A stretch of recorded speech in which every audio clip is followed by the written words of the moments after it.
Morning, guys. UFC 296. It's the day of the fights. We're going to break them all down. Andy from WagerTalk.com. Let's just waste no time and get right into it. Shmuel, Gaziv against Martin Budai. This fight is kind of funny for me because I have a very strong opinion that Martin Budai wins. And everyone around me tells me that I'm not allowed to bet this fight because it's too low level heavyweights. And the line has moved against me. I'll be the first one to admit I just don't think Gaziv is very good. He's 11-0, and I think that's what people are looking at. But here's the fact: he hasn't fought anybody. This guy, Greg Velasco, who he fought on Contender Series, this Greg Velasco is not very good. And the fight starts, and Greg Velasco takes Gaziv down. Now, Greg Velasco is not very big, and he's not very good.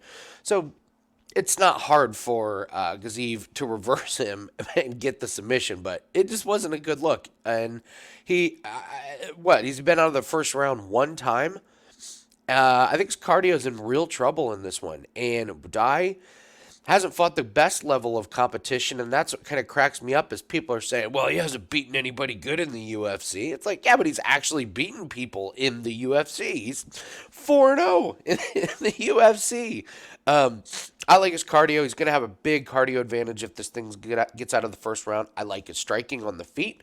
I think he pushes forward. And to be honest, I think he tires Gaziv out in the first round. So if I'm Gaziv, got to get a finish in the first round because you're not going to win by a decision.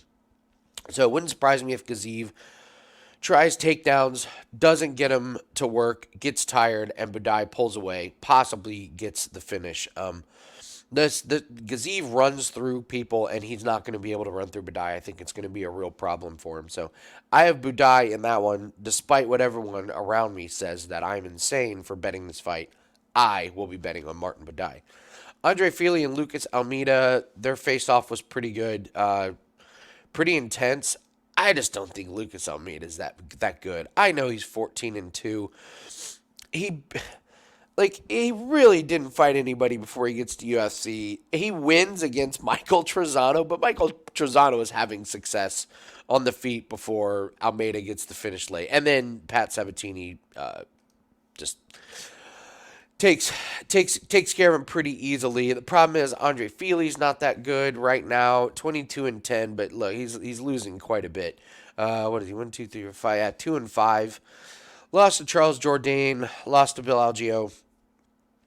He lost to Nathaniel Wood, but he rocked Nathaniel Wood early in the fight. It just, runs into Nathaniel Wood. Joyerson Brito, he loses in the first round. Well, that's what kind of Brito does. Loses to Bryce Mitchell. So these losses aren't to terrible opponents. I think Fili's just going to be a little bit more consistent with his striking and his movement. I think he's going to be more accurate. I'm just not really sure what Lucas Almeida has to offer here. So I like Andre Fili to win this one. I will not be betting this one with my money. So apologize for the sniffles this morning. I'm not sick, but a little sniffle this morning. Olin Beckov versus Cody Durden. Everybody, and I mean everybody, is on Cody Durden. Oh, this is the sneaky underdog pick, yet the line hasn't moved. And then you look at face-offs. Olin Beckov has his shirt off, and then quickly for the pictures puts his shirt back on. Cody Durden posts on social media that he looked like he had a staph infection on his back. So that's fun. I don't know. I liked Cody Durden as well. I thought his pace was going to cause Olin Beckov real problems. I thought Durden was going to be able to backpack him. And now I thought I was just like the genius. And then I'm like, wait a minute. Everybody is talking about Cody Durden in the exact same way that I did, and yet we see no line movement. And that is very, very confusing. Cody Durden, great performance against Jake Hadley. Charles Johnson, Mata, JP Bays, not great competition from Cody Durden. By far, best performance was against Jake Hadley. I mean, the key is, what does Olin Beckov do with, submissions? He submitted Nate Manis, but that was pretty easy. Did lose to Tim Elliott, split against Nascimento. It's going to take place on the ground. Sorry, guys. I liked Cody Durden, and now I'm just terrified. So I will not be betting this fight. I'm not only do I like Cody Durden, I think he's going to win. my official pick's going to be Olin Beckov because whatever this line movement doesn't match up with what we see, I don't know. There's something weird about it, but I won't be betting any money on this fight. I don't recommend you guys do it either because there's something about this fight that really stinks. Casey O'Neill, Ariane Lipsky. Most people like Casey O'Neill. I'm not as sold on Casey O'Neill. I just watched her get her ass whooped by Jennifer Maia. Had no striking defense. Ate tons of punches. And I don't care about, well, she came forward. Yeah, she walked forward into punches. That's not forward pressure. That's walking right into your opponent, punching you in the face. So, split decision against Roxanne Modafferi, really. And okay, she beat Shevchenko. Not the champion Shevchenko, the other Shevchenko. So, Lara Fritzen, where are these good quality wins from Casey O'Neill? She came off of ACL surgery. Jennifer Maia was her first fight back, and she didn't look like she was suffering from the ACL injury, but I just know she got her ass whooped on the feet. So I'm not as sold on Casey O'Neill. Ariane Lipsky, her nickname is the Queen of Violence, except she doesn't have any knockouts in the UFC. That's a bummer. She's won her last two. She's getting better. Low volume is probably her biggest problem. I think she's gonna have a nice reach advantage.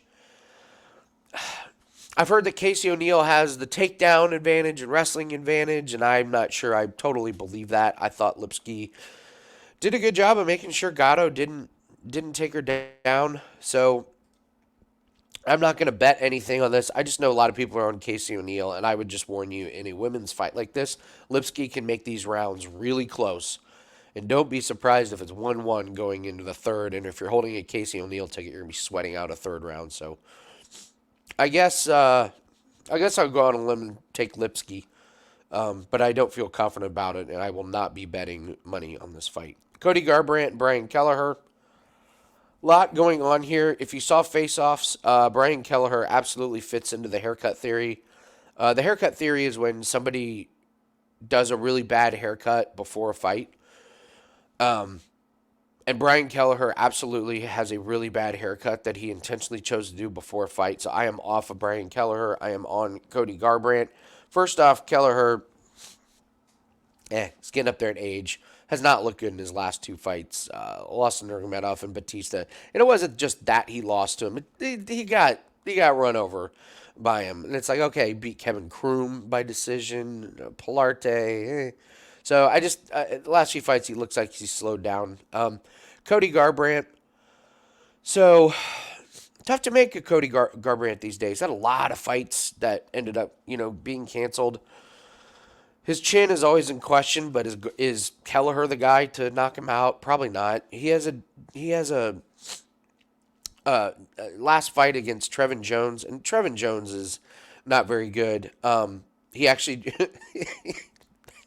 he loses to Cody Garbrandt, then he goes to Cage Warriors and is 1-1. So that tells you the level of competition.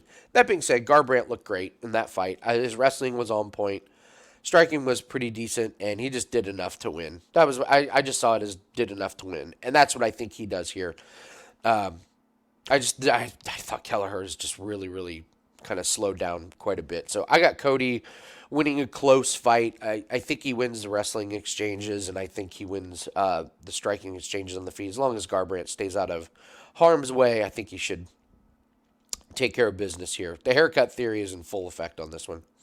Reina Danya and Carol Rosa. And Rosa looked great at weigh-ins and at face-off. Best I've seen her look. She's coming off a close win against Santos and loses to DeMont. So now you're looking at beating Lena Landsberg. Meanwhile, you got Reina Aldana, who she just lose a last-second replacement against Amanda Nunes, but she's fighting Macy Chiasson, and she knocks out Yana Santos in the first round. She loses to Holly Holm. So look at these three losses that Aldana has. Amanda Nunes, Holly Holm, and Raquel Pennington. Not too bad. I have Aldana winning this one. I think she's just better everywhere. I think she's going to do enough to impress the judges. It's probably going to be...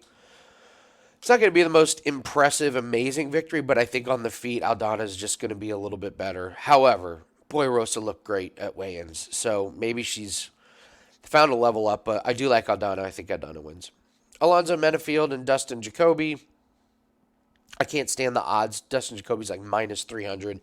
I do think he wins, but I'm not betting anything on it. So kickboxing style loses a very, very close one to Khalil Roundtree. Lost to Asmat. He gets a knockout with Kennedy and Zachuku, and I thought the fight was stopped way too early. Like, he popped Kennedy really good. Kennedy goes down, blocks 3 like ground and pound shots, and the ref stops it. I didn't think it was. I just wanted to see more because I didn't like the way that Dustin Jacoby fought in these two fights. So I really wanted to see this fight go longer so I could get a better read on Jacoby. But we can only look at what what's in front of us. And credit to Jacoby, he gets knocked out. Alonzo Menafield's kind of got a strange thing going on in that, like, he fought Jimmy Crute to a draw. They turn around and do it again. So he had 2 fights, and he's had 2 fights in 2023, both against Jimmy Crute, who retired after this fight. And Crute is just a completely different fighter than Dustin Jacoby. Crute's going for wrestling and takedowns, and Jacoby's wanting to stand on the feet. So, this Alonzo Menafield, Mishka Cirkunov, I mean, he did what he should do, which is beat a bad opponent and win here. Did the same thing here against Askar Mazarov. I think Jacoby wins, but there's no chance I'm laying this price. No chance I'm laying this price. So it's going to be a stay away, but I expect this to stay on the feet. I've got questions about Menafield's cardio. I got questions about Jacoby's cardio as well, but Menafield seems to slow down in the second round. So I think Jacoby's going to push the pace. I don't know. I'm not ruling out Menafield to have an incredible first round, land a couple big shots, but I think Jacoby pulls away, wins by decision. But again, I'm not betting a minus 300. No way. So Bryce Mitchell, Josh Emmett. For me, this is Bryce Mitchell all day. Josh Emmett was preparing for a striker in this fight, and his last second replacement is the exact opposite of a striker. Yeah, he's preparing for Giga Chikadze. So he goes from Giga Chikadze to Bryce Mitchell. Bryce Mitchell is going to be bigger, and you guys know my I don't want to call it a conspiracy theory, but Bryce Mitchell, very, very outspoken on politics, religion, and space lasers starting the Hawaii fires on Fox News all the time. Now he's on a card with Colby Covington, where Donald Trump's going to be at the event. I just think if you're a judge and you watch the same things that Bryce Mitchell watches and you believe the same things that Bryce Mitchell is very outspoken about, you're going to give every round to Bryce Mitchell unless he gets knocked out. We are told that the number one criteria for judging is damage. That is not true. Has not been true for a few months. We've seen fighters not do any damage, but have a lot of control time, and the judges give that to them, which is what Bryce Mitchell is going to do tonight. We watched it in the Dan Ige fight. Bryce Mitchell held Ige down, and Bryce Mitchell had to go to the hospital because of the damage that Ige did to his face. Ige didn't have a scratch on him and is on Instagram talking about, I need to be better. So for me, on Bryce Mitchell fights, it's Bryce Mitchell or it's nothing, because the 2 times he lost to Topuria, who knocked him out, and he lost on The Ultimate Fighter to Brad Katona, who finished him. So you just cannot get to the judges, the Bryce Mitchell. The judges are going to give the fight to Bryce Mitchell. Like, make no mistake about it. If the judges believe the same stuff that Bryce does, I mean, Bryce could get outstruck 80-0 and the fight take place on the feet, and there'll be judges be like, I don't know. Bryce looked pretty good surviving that round. I think I'm going to give it to him. So it's Bryce Mitchell all day in this one. I believe he's about minus 225. What a great parlay piece, in my opinion. I just think Emmett's kind of getting towards the end of the road. He has looked very slow against elite competition in the last couple fights. I get it. But Emmett's preparing for a striker in Giga. Now he gets Bryce Mitchell. I think Bryce Mitchell just takes Emmett down and holds on for dear life and holds him on the ground.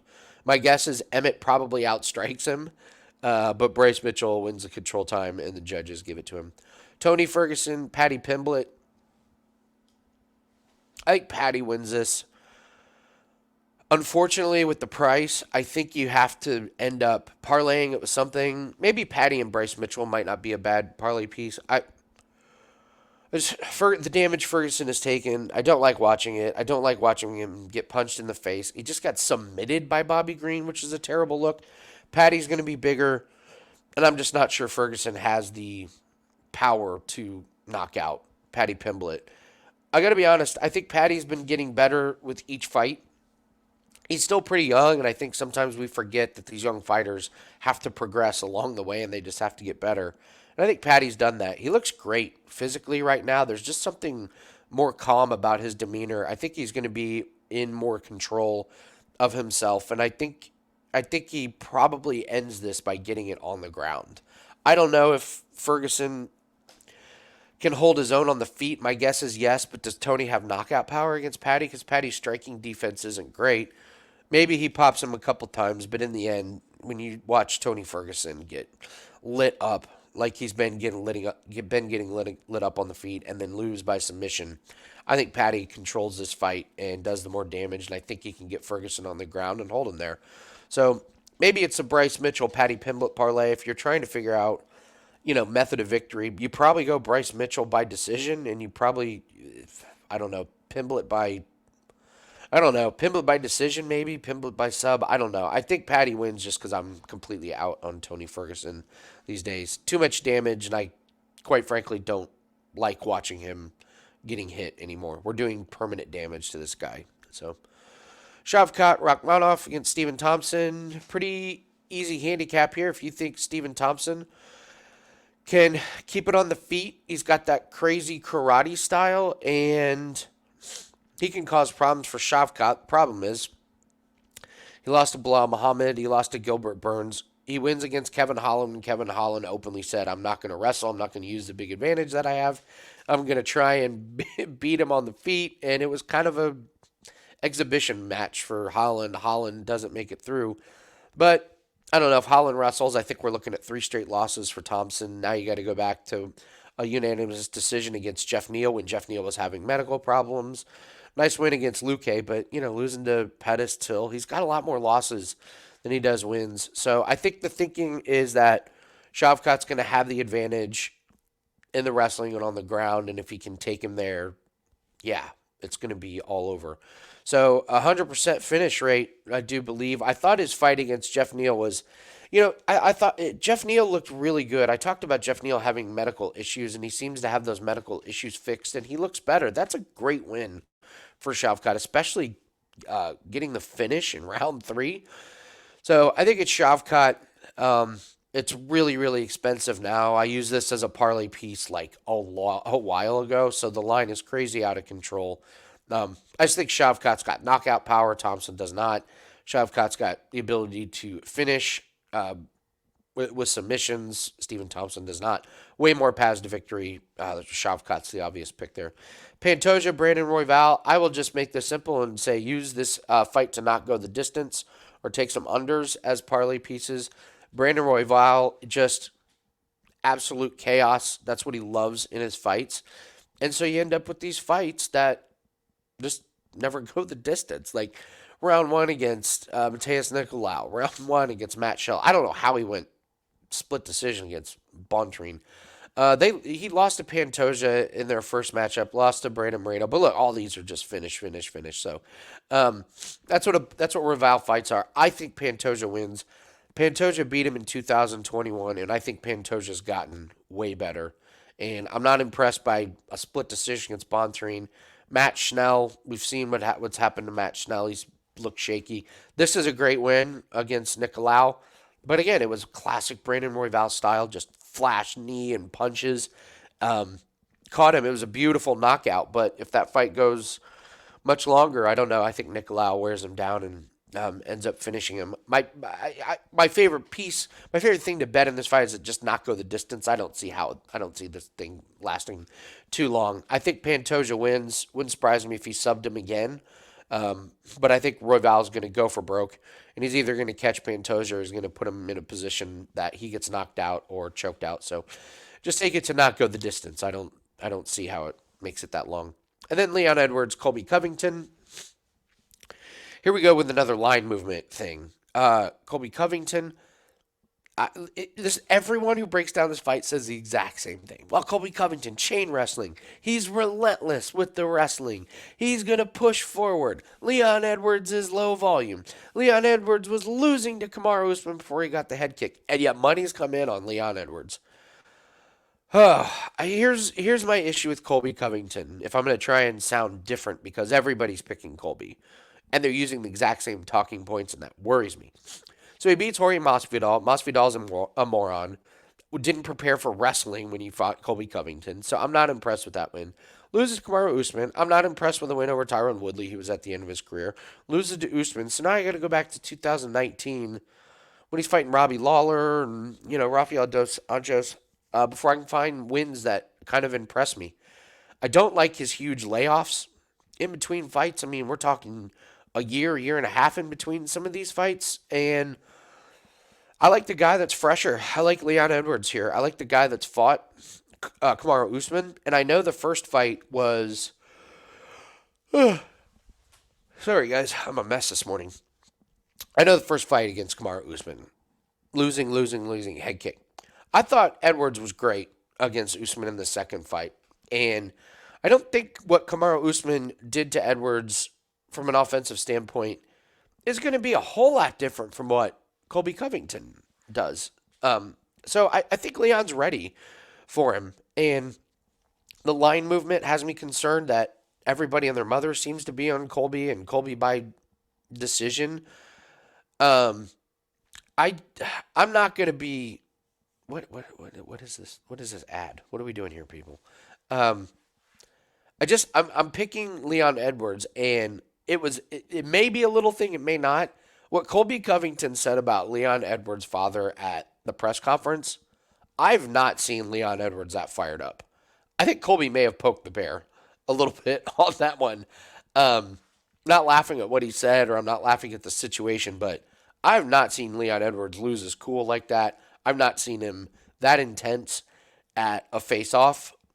I think Colby may have unintentionally given Leon Edwards a little bit more motivation. So I don't know. For whatever reason, I think Leon wins. I have not heard anyone break down why Leon Edwards is going to win. He is lower volume.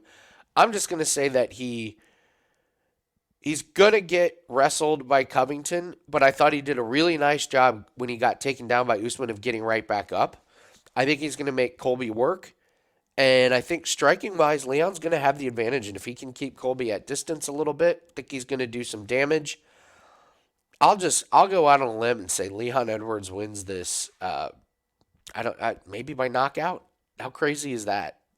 That'll be my official pick for the last fight of 2023. Leon Edwards by knockout over Covington. I won't be betting this fight. I don't like betting these main events on pay-per-views. Just a lot of weird stuff happens, and there could absolutely be some weird stuff that happens in this one. So I will not put my money on this one, but I'll just take Leon Edwards. The line movement towards Leon when everyone's on Colby is a little bit worrisome if you're a Colby Covington backer, and the layoff and the wear and tear on Colby's body. So let's take Edwards. So we'll recap this here. I like Budai over Gaziv, even though people around me have forbid me to bet on Budai. I still like him, and I'm gonna bet on him. Fili and Almeida, no money will be bet on this one, but I like Fili over Almeida. Durden over Olin Beckov. Everyone's on the underdog, Cody Durden. I will not be betting this fight. For whatever reason, I'll just take Olin Beckov. Casey O'Neill, Lipsky, everyone's on O'Neill. I'm very worried about that one. I will not bet money on it, but don't be surprised if Lipsky pulls the upset, or at least makes it a very, very close fight with Casey O'Neill's bad striking defense.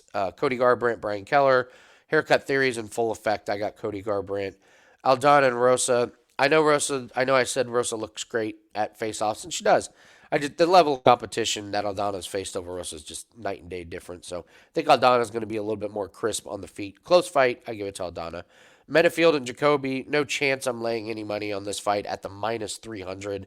I think Jacoby wears down Menafield over 3 rounds, so ever so slightly into him, but the price is ridiculous. Bryce Mitchell over Josh Emmett. Emmett's preparing for a striker. He gets a wrestler. Bryce Mitchell will probably have 1 or 2 judges that is on his side, like Bryce Mitchell, to get the win, probably by decision. Paddy Pimblett over Ferguson. I'm not laying the minus 350 or whatever it's at, but Patty should win. I can't pick a method of victory, so maybe use it as a parlay piece. Shavkat price is almost a minus 650 over Stephen Thompson. I like him to keep up his finish rate. I think he finishes Thompson with a submission. Pantoja Royval, I just like this one to not go the distance or take unders of some sort. Pantoja, I like to win, but with Brandon Royval fights, you just take unders on that one.